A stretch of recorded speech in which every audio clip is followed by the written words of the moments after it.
বিতর্ক আর দিলীপ ঘোষ, এটা এবারে অভিধানে একসাথে লেখা হবে, ছাপা হবে। কেন এত বিতর্ক আপনাকে কি? আচ্ছা, দিলীপ ঘোষ কোন কাজটা বিতর্কের করেছে বলুন তো? আমি সাধারণ মানুষ, খাই দাই ঘুরি, মর্নিং ওয়াক করি, কোথায় বিতর্ক হয়েছে? আমি যদি একটা দা কিনতে যাই বাড়িতে নারকেল কাটবো, সেটাই তো আপনারা বিতর্ক করেন। অনেক ভদ্রলোক সেটা নিয়ে ভয় পেয়ে গিয়ে বলছে এই হচ্ছে। আরে কার বাড়িতে দা নেই? যদি না থাকে কেন নাই? আমি প্রশ্ন করছি। কেউ আবার বলছে রামদা, ওটা রামদা দেখেনি কোনোদিন রামদা। দ্বিতীয় হচ্ছে, আমি পয়সা দিয়ে রাস্তা করেছি, এমপি হিসেবে উদ্বোধন করতে গেছি, সেখানে যদি কেউ চেঁচামেচি করে, রাস্তা অবরোধ করে, বিতর্কটা কে করলো? কেউ কেউ আমাকে বিতর্কের মধ্যে ফেলে নিজের নাম ভাঙাতে চায়। তো কেউ যদি গঙ্গায় স্নান করে ডুব মেরে পুণ্য সঞ্চয় করে, আমার কি করার আছে? না, এই যে সুদর্শন চক্র, শূর্পনখা, পুতনা রাক্ষসী, আপনি যখন জিজ্ঞেস করবেন তখন আমি তো উত্তর দেবো। তো আপনি যা ইচ্ছা আমার উপর দিয়ে চালিয়ে দিতে পারেন না। আর আমি ওইরকম নেতা নেই, পেছনে দুজন ঘেউ ঘেউ করে আমি চুপ করে চলে আসবো। আমি সব জিনিসের জবাব দিই।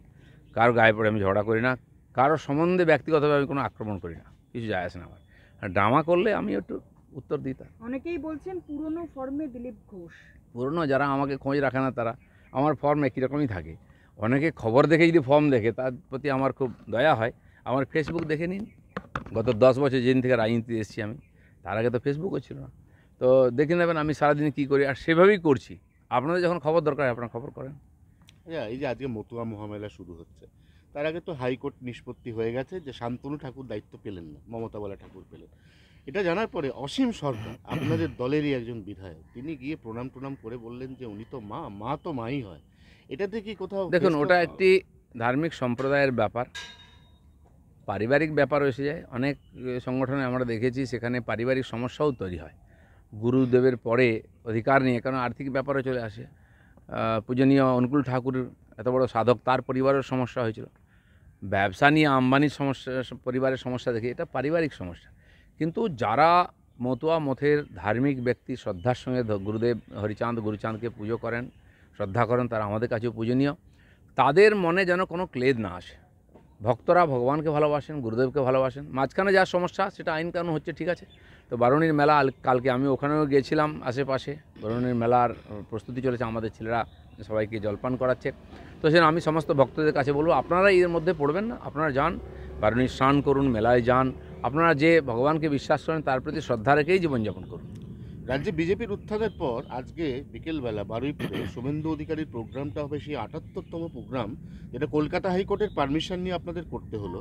এই জিনিস কিন্তু বাম জমানাতে কোনোদিন দেখা যায়নি। না, যারা আমি দেখলাম বিদেশে গিয়েও মমতা ব্যানার্জি গান্ধীজির কাছে প্রার্থনা করছেন যেন সংবিধানটা থাকে।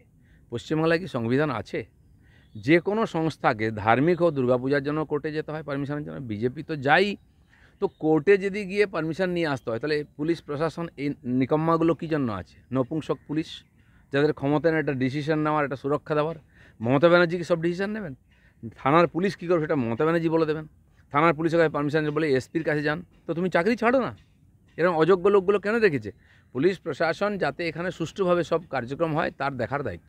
সেই জন্য তাকে আমরা ইনফর্ম করি, দাদা এই প্রোগ্রাম আছে, আপনারা দেখুন যাতে অসুবিধা না হয় কারো। তো তারা আটকাবার জন্য পুলিশ আছে নাকি? তার জন্য কোর্টে যেতে হয়। তাহলে সরকারটাকে লোক এত খরচা করে কেন চয়ন করেছে, কেন নির্বাচিত করেছে? পদত্যাগ করা উচিত। আর আমার মনে হয় সেই জন্য 26 পর্যন্ত লোক অপেক্ষা করছে, এর বিসর্জন দেবে। আচ্ছা, আপনারা তো মমতা ব্যানার্জির উল্টো দিকে হাঁটা নিয়ে অনেক কথা বললেন, অনেক কটাক্ষ করলেন। উনি কালকে একগুচ্ছ মৌ সাইন করিয়েছেন লন্ডনে বসে বসে। উনি 15 বছরের কত মৌ সাইন করেছেন দেখুন, বিশ্ব রেকর্ড হয়ে যাবে।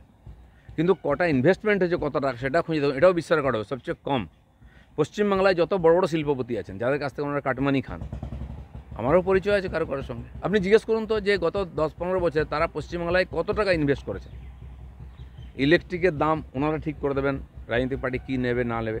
বাকি যা কিছু ওদেরকে চেপে রেখেছেন, ওদের জোর করে দাম বাড়াতে বলেন, জোর করে টাকা নেবেন। তারা এখানে কেউ ইনভেস্ট করেন। আমি দিল্লি গেলে বাংলার থেকে বহু বড় বড় শিল্পপতি দিল্লি থেকে ব্যবসা করছেন। আমার তাদের সঙ্গে পারিবারিক সম্পর্ক, বাড়িতে যাই, খাওয়া দাওয়া করে গল্প করি। মানে কী হলো, কলকাতায় টাকা কামাচ্ছেন, এখানে পালিয়ে এসছেন, ইনভেস্ট করছেন, কলকাতায় করুন। বলে করবো, আপনারা ক্ষমতায় আসুন। আচ্ছা,